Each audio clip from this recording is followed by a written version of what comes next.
Election commission کے اختیارات کیسے ختم کیے گئے؟ کیا سو موٹو سے ہائی کورٹس کی آزادی کو نقصان پہنچایا؟ سینئر صحافی انصار عباسی کی رپورٹ کے مطابق پاکستان کی تاریخ میں پہلی بار سپریم کورٹ کو ایک ہی وقت میں ہائی کورٹس، پارلیمنٹ، ایگزیکٹو اور الیکشن کمیشن آف پاکستان کے دائرہ کار میں تجاوز کرنے کا ذمہ دار ٹھہرایا جا رہا ہے۔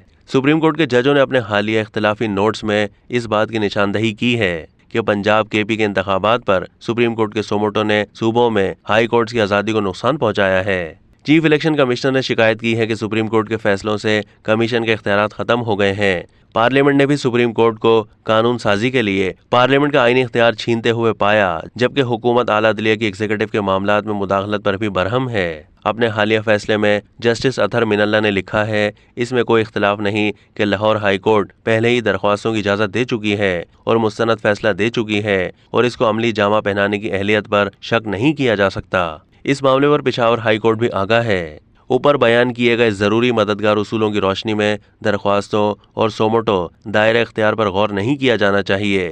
ایسا نہ ہو کہ یہ لاہور ہائی کورٹ کے فیصلے پر عمل درآمد اور پشاور ہائی کورٹ میں زیر التوا کارروائی میں مداخلت کرے۔ اس مرحلے پر اس عدالت کے سامنے قبل از وقت اور پیش کی کارروائیوں سے لاہور ہائی کورٹ کے فیصلے کے نفاذ میں تاخیر ہونے کا امکان ہے، جس سے مذکورہ مجوزہ مقررہ وقت کی حد سے تجاوز کر کے آئین کی خلاف ورزی ہوگی۔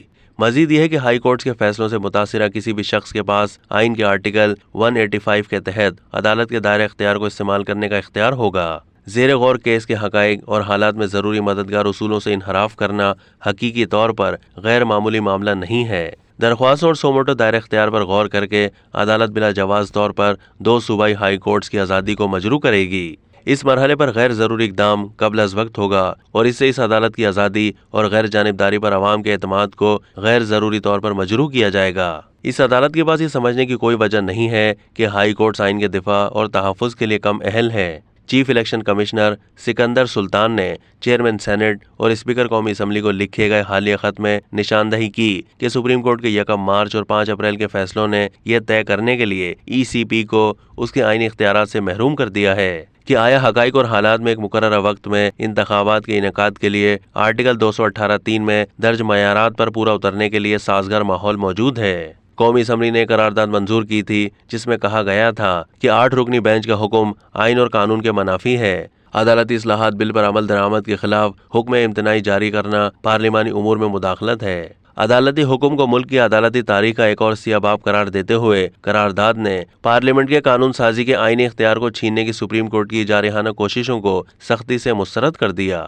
قرارداد میں کہا گیا ہے کہ نہ اس اختیار کو یعنی قانون سازی کا غصب کیا جا سکتا ہے اور نہ ہی اس میں مداخلت کی جا سکتی ہے۔ سپریم کورٹ کے 3 رکنی بینچ کی جانب سے اسٹیٹ بینک آف پاکستان کو 21 ارب روپے ECP کو منتقل کرنے کی ہدایت پر وزیر داخلہ رانا ثناء اللہ برہم ہو گئے۔ وزیر داخلہ نے کہا ہے کہ اب سپریم کورٹ براہ راست ایگزیکٹو کے اختیارات کو سنبھال رہی ہے۔